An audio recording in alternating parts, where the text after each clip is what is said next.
Your Eminences, Your Excellencies, Mr. President, on behalf of Mrs. Kennedy, her children, the parents and sisters of Robert Kennedy, I want to express what we feel to those who mourn with us today in this cathedral and around the world. We loved him as a brother, as a father, and as a son. From his parents and from his older brothers and sisters, Joe and Kathleen, Jack, he received an inspiration which he passed on to all of us. He gave us strength in time of trouble, wisdom in time of uncertainty, and sharing in time of happiness. He will always be by our side. Love is not an easy feeling to put into words, nor is loyalty, or trust, or joy. But he was all of these. He loved life completely, and he lived it intensely. A few years back, Robert Kennedy wrote some words about his own father, which expresses the way we and his family felt about him. He said of what his father meant to him, I quote, "What it really all adds up to is love. Not love as it is described with such facility in popular magazines, but the kind of love that is affection and respect, order and encouragement and support. Our awareness of this was an incalculable source of strength. And because real love is something unselfish and involves sacrifice and giving, we could not help but profit from it." And he continued, "Beneath it all, he has tried to engender a social conscience. There were wrongs which needed attention. There were people who were poor and needed help. We have a responsibility to them and to this country. Through no virtues and accomplishments of our own, we have been fortunate enough to be born in the United States under the most comfortable conditions. We therefore have a responsibility to others who are less well off." That is what Robert Kennedy was given. What he leaves to us is what he said, what he did, and what he stood for. A speech he made to the young people of South Africa on their day of affirmation in 1966 sums it up the best, and I would like to read it now. "There is discrimination in this world, and slavery and slaughter and starvation. Governments repress their people. Millions are trapped in poverty, while the nation grows rich, and wealth is lavished on armaments everywhere. These are differing evils, but they are the common works of man. They reflect the imperfection of human justice, the inadequacy of human compassion, our lack of sensibility towards the suffering of our fellows.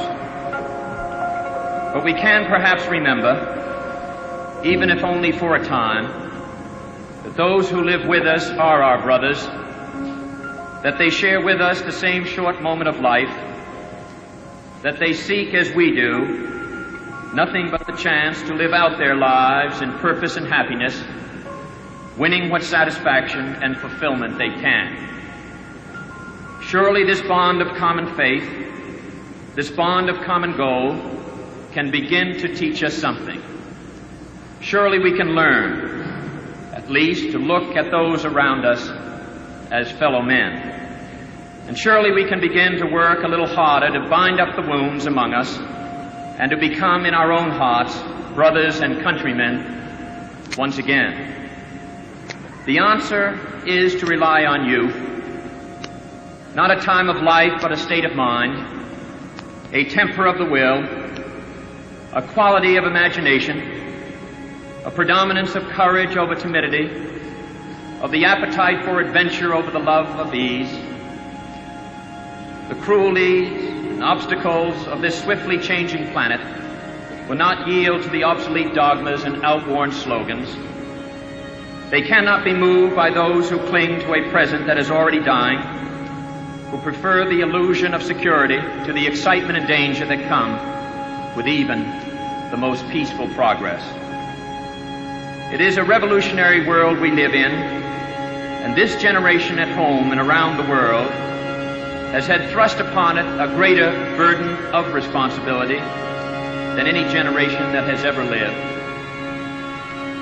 Some believe there is nothing one man or one woman can do against the enormous array of the world's ills. Yet many of the world's great movements of thought and action have flowed from the work of a single man. A young monk began the Protestant Reformation.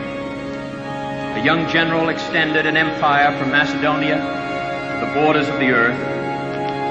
A young woman reclaimed the territory of France. And it was a young Italian explorer who discovered the New World. And the 32-year-old Thomas Jefferson who reclaimed that all men are created equal. These men move the world, and so can we all. Few will have the greatness to bend history itself, but each of us can work to change a small portion of events. And in the total of all those acts will be written the history of this generation. Each time a man stands up for an ideal, or acts to improve the lot of others, or strikes out against injustice, he sends forth a tiny ripple of hope. And crossing each other from a million different centers of energy and daring, those ripples build a current that can sweep down the mightiest walls of oppression and resistance. Few are willing to brave the disapproval of their fellows, the censure of their colleagues, the wrath of their society.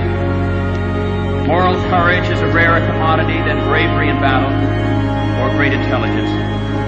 Yet it is the one essential, vital quality for those who seek to change a world that yields most painfully change. And I believe that in this generation, those with the courage to enter the moral conflict find themselves with companions in every corner of the globe. For the fortunate among us, there is the temptation to follow the easy and familiar paths of personal ambition and financial success, so grandly spread before those who enjoy the privilege of education. But that is not the road history has marked out for us. Like it or not, we live in times of danger and uncertainty, but they are also more open to the creative energy of men than any other time in history. All of us will ultimately be judged, and as the years pass, we will surely judge ourselves on the effort we have contributed to building a new world society and the extent to which our ideals and goals have shaped that event. Our future may lie beyond our vision, but it is not completely beyond our control. It is the shaping impulse of America that neither fate nor nature nor the irresistible tides of history, but the work of our own hands, matched to reason and principle, that will determine our destiny. There is pride in that, even arrogance, but there is also experience and truth. In any event, it is the only way we can live. That is the way he lived. That is what he leaves us. My brother need not be idealized or enlarged in death beyond what he was in life. To be remembered simply as a good and decent man who saw wrong and tried to right it, saw suffering and tried to heal it, saw war and tried to stop it. Those of us who loved him and who take him to his rest today pray that what he was to us, what he wished for others, will someday come to pass for all the world. As he said many times in many parts of this nation, to those he touched and who sought to touch him. Some men see things as they are and say, why? I dream things that never were and say, why not?